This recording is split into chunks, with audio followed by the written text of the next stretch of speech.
হয়েছে। আপনারা দেখছেন 199টা স্বাধীন রাষ্ট্রের মধ্যে 162টা দেশে 35 লাখ বর্তমানে বাংলাদেশের শিক্ষিত বেকারের দিক থেকে যে অবস্থানে রয়েছে, এই অবস্থান থেকে পরিত্রাণের একমাত্র উপায় হলো যে শান্তিতে আমাদের পয়সাটা পরিত্রাণ করতে হবে। আপনারা দেখেছেন সারা বিশ্বে বাংলাদেশ উন্নয়নের রোল মডেল ছিল, কিন্তু শিক্ষিত সমাজের মেরুদণ্ড ভেঙে দিয়ে সেই ফ্যাসিবাদী সরকার চেয়েছিল তার দলীয় ছেলেদেরকে চাকরি দিতে।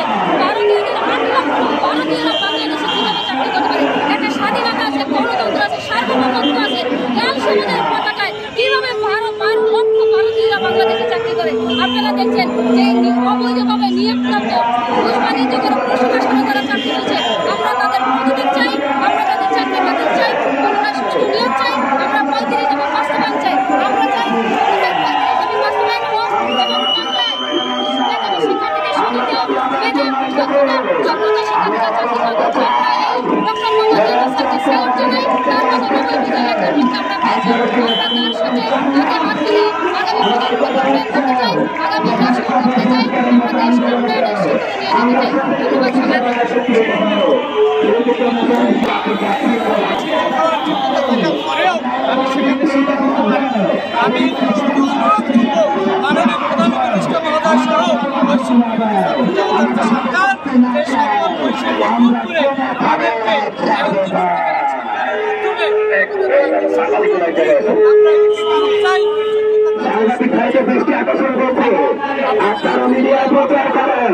আমাদের এই 35-এর আন্দোলন, আমাদের এই 35-এর আন্দোলন আমাদের অসুবিধা নয়। সরকার পক্ষ থেকে সেনাদেরকে বলি, আমাদেরকে যদি না আমরা 35 চাই না, তাহলে আমরা খুব কথা দেব। আমি সংবাদ মাধ্যমকে বলতে চাই, যারা সাংবাদিক ভাই আছেন একটু দৃষ্টি আকর্ষণ করবেন। আপনারা আন্দোলন কাজে চেষ্টা করেন, আমরা আন্দোলন দিচ্ছি আমাদের এই দাবি আদায় করে নেওয়া হয়। আপনারা বুঝবেন সরকার পক্ষ থেকে আমাদেরকে চেষ্টা করেন। আমরা তো আপনার মধ্যে দাবি আছি, আমরা মেধাবীদের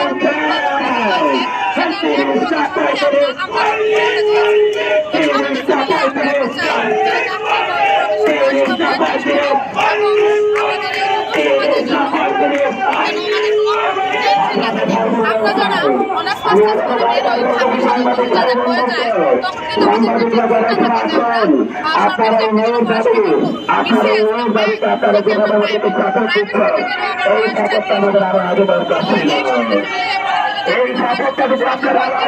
প্রাইভেট